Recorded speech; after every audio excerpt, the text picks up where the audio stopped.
বুক ফেটে যায় পুণ্যাত্মারা দাসের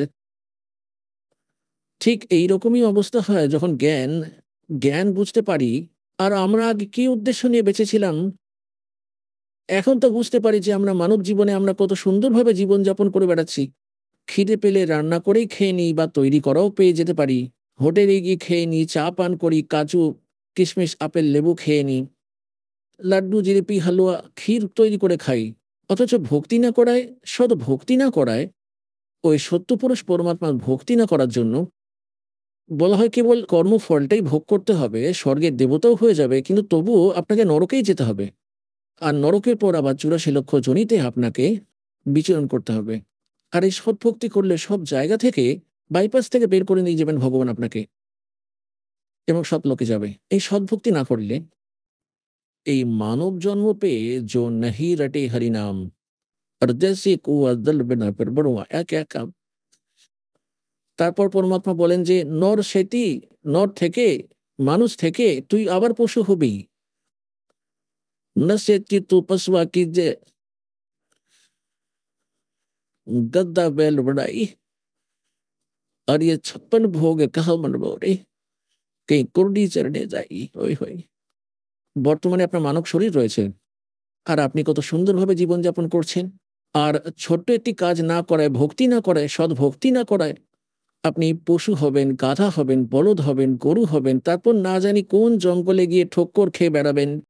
যেমন জঙ্গলের ভেতরে নীল গাই থাকে, চড়ে বেড়ায়, পশু পাখি বা যে কোনো জীব দেখে নিন।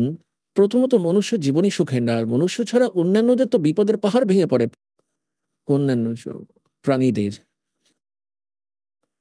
এই জীব যখন অন্যান্য প্রাণীর শরীরে চলে যায়, তার জন্য কি বলছেন যে "नर से चित्त पशुआ की जगत दा बैल बढ़ाई, ये 56 भोग कहा मन बोरे की चकुर्डी चढ़ने जाई"। তারপর বলছেন যে তোকে देव ने 84 भुक्ति बड़े पजावे खरगो और तेरी क्या बुनियाद प्राणी तो पेंडा पंथ पकड़ो। পরমাত্মা বলছেন যে সুখদেব ঋষি সৎ ভক্তি না করায় একদিকে ভক্তিও করতেন, ঋষিও বলা হতো, অথচ 84 লক্ষ জনির মধ্যে গাধার জনি প্রাপ্ত করে ইটের কারখানা তৈরি হয়, সেই স্থানকে বলা হয় ইটভাটা।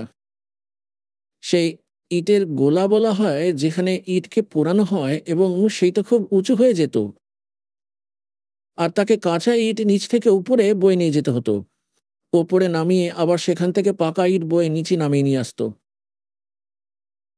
ফলে তার কোমর ভেঙে গিয়েছিল, কোমরে ক্ষত ক্ষত হয়ে গিয়েছিল। তারপর ঘাস খাওয়ার জন্য কুমোর তাকে জঙ্গলে চড়াতে ছেড়ে দিল, ঘরে থাকলে তাকে খেতেও দিত না। আর তারপর কাক এসে তার ক্ষতস্থানে ঠোকর মারত, আবার সেই ক্ষতস্থানে পরের দিন সকালে কুমোর তার পিঠে বস্তা চাপিয়ে দিত, বোরা। তারপর তাকে সারাদিন ধরে সেই ক্ষতস্থানে ধুলোবালি পড়ে, ধুলোবালির উপরে তারপরে ঘষাও লাগে ইট নিয়ে যাওয়ার সময়। তখন তার এত কষ্ট হয় যে চোখ থেকে তার জল পড়তে থাকে, কিন্তু সে সেখান থেকে এক পাও নড়তে পারবে না, কারণ সে কর্মের ফল ভোগ করছিল। তো পুণ্যাত্মারা কষ্টে বুক ফেটে যাবে মানুষের। যদি আপনার নেশা কেটে গিয়ে থাকে এবং কালের ভাঙে নেশা আর না হয়, এবং আপনি যদি এতটুকু কাল যদি তার নেশা হতে দেয় না, মনে এতটুকু ঠেস লাগতে দেয় না, কারণ এদের ঘোর নেশা করিয়ে রেখেছে। কবির ये माया अटपटी सब गटा नड़ी और किस किस न समझाऊं या कुआ भांग पड़ी। তাই পরমাত্মা মনে করিয়ে দিচ্ছেন যে সুখদেব নে 84 ভক্তি 84 লক্ষ জনিতে ধাক্কা খেতে থেকেছে। অর্বণা পজাওয়ে খারবো, ইটের পাহাড়ে কুমোরের ইটের কারখানায়। খর মানে হলো গাধা। सुखदेव ने 84 भुक्ति बड़ा पजावे खरवो और तेरी क्या बुनियाद प्राणी তো পেন্ডা পঞ্চ পকেটে। এইরকম ঋষিরও এমন অবস্থা হলো। ব্রহ্মা বিষ্ণু মহেশও জন্ম মৃত্যুতে রয়েছেন।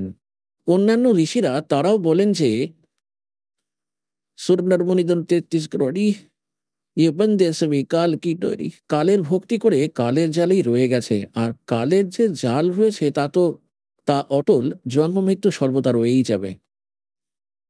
তাই পরমাত্মা বলছেন এখানে তেরি क्या बुनियाद प्राणी তো পেন্ডা পন্থ পকেটে। পেডা পেডা মানে মার্গ। ওই মার্গ প্রাপ্ত করো যার ফলে তোমার জন্ম মৃত্যুর রোগ কেটে যাবে, মুক্তি পাবে, আপনারা মুক্তি পাবে।